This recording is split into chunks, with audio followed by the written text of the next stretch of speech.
አቶ አምናን እንግዲህ ከባድ ሐዘን ውስጥ ገብተዋል። ብሌንዬ እያጽናናችሁ ትገኛለች። ጄሪ ራስ ወዳዷም ደግሞ እንግዲህ ጉዷ እስከሚጋለጥ ድረስ ማስመሰሏን ቀጥላለች። ትላንትና ወይዘሪት ሜርሲ እንግዲህ ሌባ ሲሰርቅ ምንድነው ሲስማማና ሲካፈል ይጣላል የሚባለው ነገር በሜርሲና በጄሪ ነው ያየሁት። ትናንትና እንግዲህ እንዳያቸዋቸው ነው። ምን ሆና ነው የሞተችው ስትላት የሰጠሻት መድኃኒት ሊሆን ይችላል እና ፍጹም ነኝ ብለሽ ነው አሁን ብዙ እንዳወራ አትፍቀጅልኝ። ምንም ቢሆን እኮ ወይዘሮ ሰማል ናት የሞተችው አለች። ከዛ በኋላ ወይኔ ጉዴ አደል ወይኔ ጉድሽ መቻየሽና ገና ጉድሽን ከና ከጀርባ ብዙ ጉድ ይጠብቅሻል ትላለች ወይዘሮ ሜርሲ በሆዷ ማለት ነው። እንግዲህ ጄሪና የሜርሲ ጉድ መቼ እንደሚጋለጥ አላውቅም፣ ግን ይቆያል። እስከዛው ግን ማለት ነው በጣም ብዙ ፈተና ነው የሚበዛው ማለት ነው። ምክንያቱም አሁን ደግሞ አርግዣለሁ ልትል ነው ሴትይቱም። አክስትየው እንግዲህ የአምናን አክስት ሜርሲ ሳትሆን አዲስ የመጣችዋ የእናቱ እህት ሜርሲ ዋነች። ጄሪን የእህቴ ልጅ እንድትንከባከቢው አሁን እንክብካቤ ያስፈልገዋል፣ በደንብ ተንከባከቢ። አረ ችግር የለውም አክስቴ፣ እሺ እንከባከበዋለሁ አለች እኮ ጨርሶ ማለት ነው። ደግሞ ስታስመስልስ በፈጣሪ። እሱም ደግሞ እንግዲህ አሁን ሁሉም ነገር አይገለጥለትም። በዛ ላይ አሁን ያ እጅ ተቆርጦ የመጣው የማን እንደሆነ የሚያውቀው ጉዳይ የለም። እሱንም እያጣሩ ነው። በዛ ላይ እንግዲህ እሱ ለሱ እየተጨነቁ እያለ ነው እናቲቱ እንደዚህ የሆነችውና እንግዲህ ሲፈን የእናቷን ደም መልሳለች ማለት ነው። ያለ እናት ማደግ ስሜቱ ምን እንደሆነ እንድታውቅ ፈልጋለሁ አቶ አምናን። አዎ ብላ እንግዲህ የአምናንን እናት ገላግላታለች። እንግዲህ ወይዘሮ ደፍኔ የምትባል የሲፈን እናት እዛ ቤት አገልጋይ ነበረች። እንግዲህ በምን ምክንያት እንደሆነ ባላውቅም ሞታለች። ታዲያ እች ልጅ በልጅነት አይምሯ ቢሆንም ነገሩን ሁሉ አውቃለች ማለት ነው። ስለዚህ እዚህ ቤት ደፍኔ የምትባል ሰራተኛ ነበረች ስትላት በጣም ነበር የደነገጠችው ነው። ደፍኔ ስትል ጄሪ ስትመጣባቸው ነገሩን ተዉትና ሄዱ። ታዲያ ያንን ነገር እየደጋገመች እያንሰላሰለች ነበረ ሲፈን ማለት ነው። እናቴ እዚህ ቤት ነበረች አውቃለሁ፣ የልጅነት አይምሮ ቢሆንም አስታውሳለሁ እያለች እንግዲህ ብቻዋን እያወራች እያለ በስተ መጨረሻም እንግዲህ ይኸው ጉድ ሰራቻት ማለት ነው። እውነት በጣም ነው የሚገርመው። እንደው አይ ሰው ብቻ ይገርማል። የእውነቴን ነው የምላችሁና ወይዘሪት ሜርሲ እንግዲህ ጉዷ እስከሚጋለጥ ድረስ አሁን ማስመሰሏን ተከናበታለች። በጣም ነው የምታስመስለው፣ በጣም ነው የምላችሁ። ስለዚህ እንግዲህ ጉዳቸው እስከሚወጣ ድረስ አሁን ይቀጥላሉ። እቹ ሲፈን ነች የምትሰማው። ጉዳቸውን ታያላችሁ። ሲፈን ትሰማለች፣ ሲፈን ነች የምታጋልጣቸው።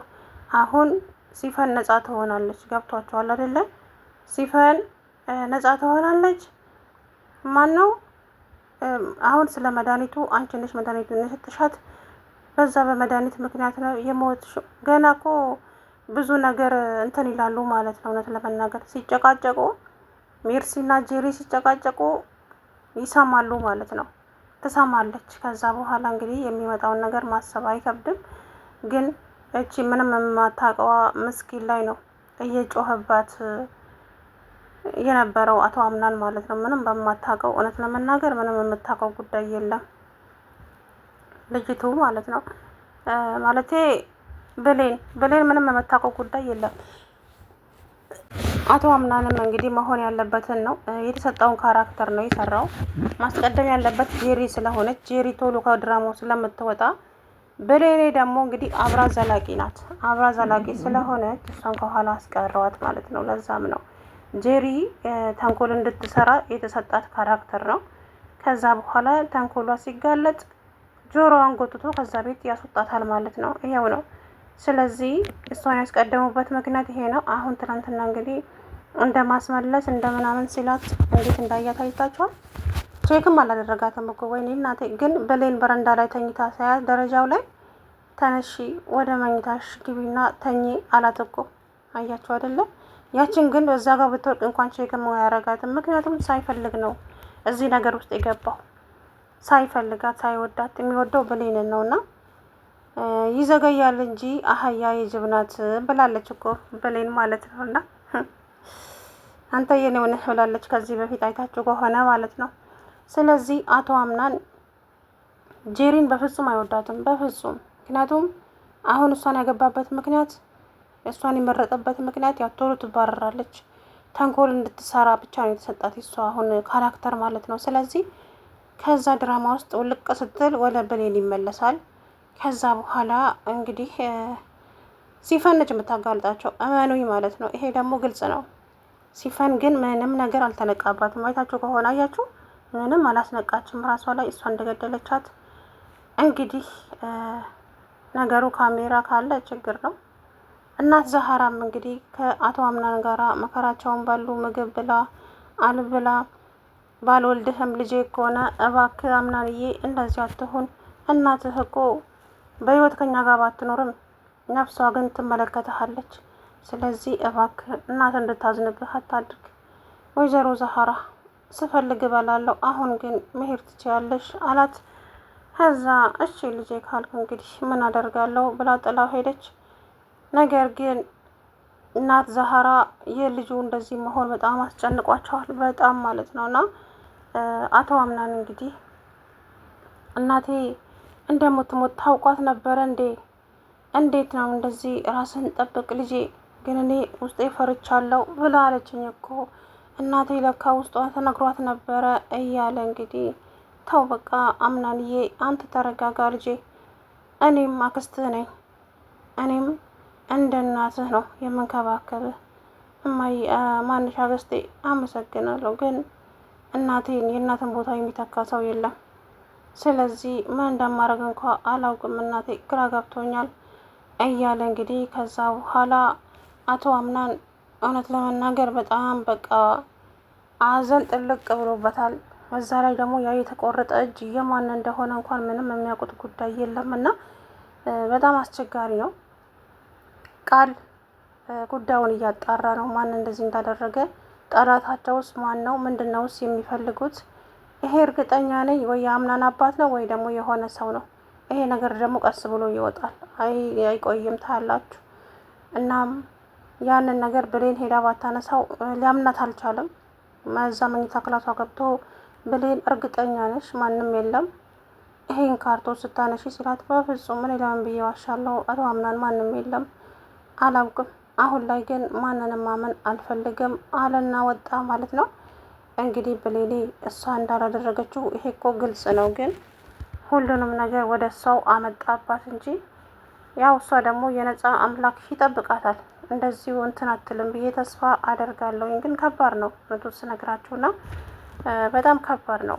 አንዳንድ ጊዜ ያላሰባችሁት ነገር ይሆናልና ብሌንዬም ደግሞ እንግዲህ እሷ በጣም ተወደዋለች፣ ግን ደግሞ እሱም ይወዳታል። ግን አላህ የተሰጣቸውን ነገር ነው እየሰሩ ያሉት። እንግዲህ ወይዘሪት ሰማሃል ሞታለይ። እንግዲህ በኋላ ደግሞ ተነስታ ከመጣች በሉ ወይ እንደ ወይዘሪት ሜርሲ እቺ ወይዘሪት ሰማሃል በሰው አስገድያታለሁ ብላ እንትን ብላ ነበረ።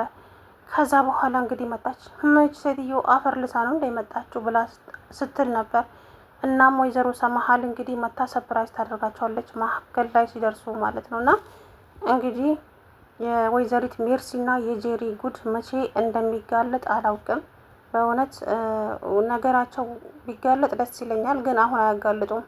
ይሄ ደግሞ ግልጽ ነው፣ ይቆያል፣ በጣም ነው የሚቆዩትና ስለዚህ እነሱ ልክ መሀል ላይ ሲደርሱ ብቻ የሆነ ነገር ሲሆኑ ነው እንትን የሚሉት የሚያጋልጡት እንጂ በፍጹም አሁን ሊያጋልጡ አይችሉም ማለት ነውና እንግዲህ ወይዘሪት ሜርሲ ትናንትና እንዳያቸዋት ሶፍት እየበጣጠሰች እያቀበለች ነበረ፣ አውቃ ማለት ነው። ወይኔ ጉዴ ፈላ። ሰውየው ግን ጭንቅላቱን እያወዛወዘ እንዴት እንዳያት፣ ምክንያቱም የሜርሲ እጅ እንዳለበት ሁሉም ጠርጥሯል ማለት ነው። የአምናን ዘመዶች፣ የእናቱ ዘመዶች ሁሉም በክፉ አይን እያዩት ነበረ። ስለዚህ ሁሉም ዋጋውን ማግኘት አለበት እንግዲህ በተራው። ይሄ ደግሞ የማይቀር እውነታ ነው። አቶ አምናን አሁን ላይ ምንም እያየም እየተገለጠለትም አይደለም። አሁን ምንም ብትሉት እንኳን ሊሰማችሁ ዝግጁ አይደለም አምናን ማለት ነው። ምክንያቱም እሱ አሁን እናቴ እንዴት ነው የሞተችው? ለምንድን ነው እንደዚህ የሆነው? ያስ የተቆረጠው እጅስ የማን ነው እያለ ነው ማለት ነው። እና ብዙ ነገሮችን እያሰላሰለ ይገኛል ማለት ነው አምናን። ስለዚህ ሁሉንም ነገር እንግዲህ ቀስ በቀስ እስከሚደርሱበት ድረስ ያው ጊዜ ይፈጃል። ግን እኔ እየናፈቀኝ አምናንና ብሌን በሰላም አንድ ቀን አንድ ላይ የሚሆኑበት ቀን መቼ ነው? እውነቴን ነው የምላችሁና በጣም በቃ ብሌንዬ በጣም ነው የምትወደው። እንዳያችሁት ከሆነ በጣም ተወደዋለች። ግን ምን ዋጋ አለው? ብትወደውም አስቸጋሪ ነው። አብራው እንትን ማለት አትችልም። አሁን የጄሪ ባል ሆኗል። እሱ ሳይፈልግ ነው የገባው እዚህ ነገር ውስጥ እና ከዛ ነገር ውስጥ ደግሞ እስከሚወጣ በጣም ጊዜ ይፈጅበታል። እንግዲህ አቶ አምናን አላውቅም ብቻ ከባድ ነው እውነት ለመናገር እና ጄሪ ደግሞ በጣም ነው የምታናድደኝ። እኔ ትናንትና እንዳያችኋት እንዴት እንደሚያደርጋት አያችሁ? ስታለቅስ ራሱ የህፃን ልጅ ለቅሶ ነው የሆነች ሙልቅቅ ያለች ሞልቃቃ ናትና ከዛም ወይዘሪት መርሲ በአይኗ እየገረፈቻት ነበረ። እንደው ተረጋጊ ይሁን በስነ ስርዓት አልቅሺ ይሁን አላውቅም ብቻ ሲጠቃቀሱ ራሱ ሰውየው በጣም እያያቸው ነበረ ማለት ነው። እና ከዛ በኋላ እንግዲህ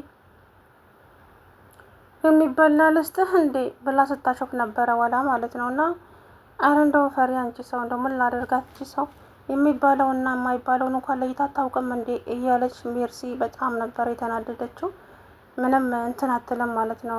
ወይዘሪት ጄሪ ያገኘችውን ነገር ነው እያወራች የነበረውና እስቲ እንግዲህ አቶ አምናን አሁን ከባድ ሐዘን ውስጥ ነው ያለው እውነት ለመናገር እና እንግዲህ ምን እንደሚፈጠር አናውቅም። ብሌንዬ በረንዳ ላይ ተኝታ እንግዲህ ስለሱ እያሰበች ነበረ። ሰላም ውድና የተከበራችሁ የቻናሌ ቤተሰቦች እንዴት ናችሁ? አለሁ ደህና ነኝ። እንግዲህ አቶ አምናን የገጠመው ከባድ ችግር ነው።